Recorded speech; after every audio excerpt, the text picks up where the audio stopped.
Good morning students, this is lecture 4 of class 7 mathematics, chapter data entry. इस lecture में हम discuss करेंगे chance and probability के बारे में कि चांस क्या होता है और प्रोबेबिलिटी क्या होती है। क्या होता है हमारे आसपास जितने भी फिनोमेना हो रहे हैं, जितनी भी चीजें एक्शन हो रही हैं, तो उनमें से कुछ चीजें होंगी जो कि डेफिनेट हैं, जैसे sun will rise from the east.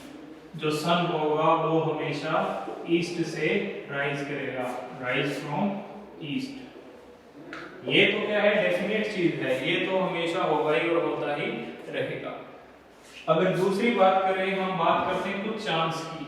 जैसे हम कई बार बादलों को देखते हैं, क्लाउड्स को देखते हैं, कहते हैं there are chances of rainfall, there are chances of rainfall, कि मे भी ऐसा हो सकता है कि कल अब बारिश हो, चांसेस ऑफ रेनफॉल।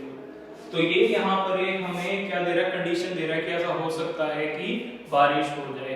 तो इस तरह की या इसके जैसी कुछ कंडीशन को स्टडी करना, इवेंट्स की हैपनिंग को स्टडी करने का जो ब्रांच है मैथ्स की, उसे हम कहते हैं प्रोबेबिलिटी, उसे हम नाम देते हैं प्रोबेबिलिटी। ये एक बहुत सिंपल चीज है, आगे आने वाली क्लासेस में आप इसके बारे में और पढ़ें। तो ये जो प्रोबेबिलिटी है ये किस तरह फाइंड आउट होती है और ये क्या होती है। तो इसके लिए हम सबसे पहले एक एग्जांपल लेते हैं। मान लीजिए हम कॉइन टॉस कर रहे हैं, we are tossing a coin. हम कॉइन को टॉस कर रहे हैं। फर्स्ट टाइम हमारे पास आया हेड, सेकंड टाइम टॉस किया तो टेल आया, थर्ड टाइम टॉस किया टेल आया, फोर्थ टाइम हेड आया, फिफ्थ टाइम हेड आया, सिक्स्थ टाइम हेड आया, सेवंथ टाइम टेल आया, एट टाइम हेड आया, नाइन्थ टाइम टेल आया, 10th टाइम टेल आया। तो इस तरह की से हमारे पास ये ऑब्जर्वेशन है। तो क्या आप ये कह सकते हो 11 टाइम जब हम टॉस करेंगे, 11 टाइम अगर हम टॉस करेंगे तो हमारे पास श्योरली हेड आएगा या श्योरली टेल आएगा? ऐसा नहीं हो सकता। आप यहाँ पर कहीं पे भी कोई भी पैटर्न ऑब्जर्व नहीं कर सकते। ऐसा कोई भी पैटर्न नहीं है जिससे हम ये ऑब्जर्व कर सकें या ये प्रिडिक्ट कर सकें कि जो 11th ऑब्जर्वेशन होगी, हम 11 टाइम जो टॉस करेंगे कॉइन को, वहां पर हमारे पास हेड आएगा या फिर टेल आएगा, नहीं कह सकते। लेकिन हमें ये श्योरिटी है कि हेड और टेल इनमें से सिर्फ एक आएगा।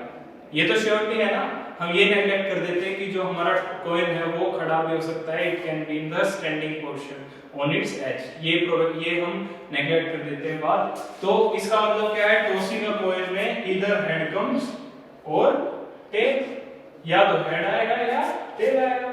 तो इसका मतलब क्या है, ये दो ऑब्जर्वेशन है, टू थिंग्स हैं, दो कंडीशंस पॉसिबल हैं, टू कंडीशंस आर पॉसिबल, इधर हेड और इधर टेल। तो जो डेफिनेटनेस है या फिर हम कहें जो फेवरनेस है या लाइकनेस है of getting the head is 1/2 and getting the tail is 1/2। मतलब दो जो कंडीशन है हेड और टेल, उनमें से एक हेड है और एक टेल है।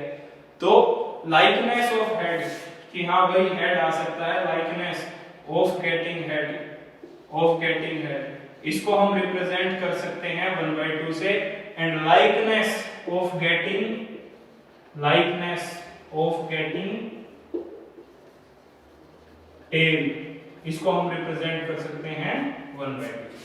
तो इसे हम कहते हैं प्रोबेबिलिटी। क्या बोलते हैं इसे हम? प्रोबेबिलिटी।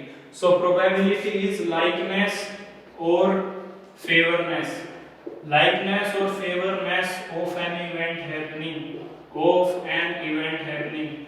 एक इवेंट हैपन होगा या नहीं होगा, या उसके फेवर में या उसकी लाइकनेस में क्या है, वो हम रिप्रेजेंट करते हैं प्रोबेबिलिटी से। It is represented from probability. एक और केस हम स्टडी करते हैं, let us study another case. हम डाइस का केस स्टडी करते हैं। डाइस, आप सभी ने डाइस देखी होगी, उससे आपने स्नेक एंड लैडर या लूडो भी खेला होगा। डाइस, जो डाइस होती है हमारी, when we roll a dice, dice को जब हम रोल करते हैं तो क्या क्या पॉसिबल वैल्यूज हमारे सामने आ सकती हैं? 1 2 3 4 5 6। इन 6 में से कोई भी एक नंबर हमारे सामने आ सकता है जब हम एक डाइस को रोल करते हैं तो टॉप पर।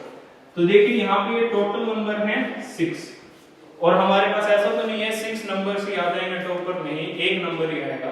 तो यहाँ पर जो प्रोबेबिलिटी है किसी भी नंबर की आने की, प्रोबेबिलिटी। मान लीजिए हम बात करते हैं 2 के आने की, 2 आने की क्या प्रोबेबिलिटी है, तो वो भी इक्वल टू होगी 1/6। मान लीजिए हम बात करें 6 के आने की प्रोबेबिलिटी क्या है, वो भी होगी 1/6, 3 के आने की 1/6। इन सभी 6 नंबर्स के आने की, टॉप पर आने की प्रोबेबिलिटी क्या है, 1/6। अब 1/6 क्यों, क्योंकि इसमें यहाँ पर टोटल 6 आउटकम है, टोटल आउटकम कितनी है, 6। और हमारी फेवरेबल आउटकम क्या है, हमारी फेवरेबल आउटकम है हमारे पास 1। फेवरेबल आउटकम मतलब अगर हम कंसीडर कर रहे हैं कि 2 आना चाहिए, तो 2 तो एक ही तरीके से आ सकता है, जब 2 ऊपर आएगा हमारी जो डाइस है उसके ऊपर 2 आएगा, तो फेवरेबल आउटकम 1 और टोटल आउटकम कितनी है यहाँ पर 6, डाइस की 6। तो यहाँ पे हम कह सकते हैं probability of getting a 2 on a dice on rolling a dice is 1/6, probability of getting a 5 on rolling a dice is 1/6, probability of getting a 4 on rolling a dice is 1/6। ये सभी क्या हैं, 1/6। So students, this was the end of chapter data handling। इसके बाद हम next chapter जो शुरू करेंगे उसके बारे में आपको बता दिया जाएगा, वीडियोस अवेलेबल होंगी। Keep studying at home and keep charging या revising your work. Thank you.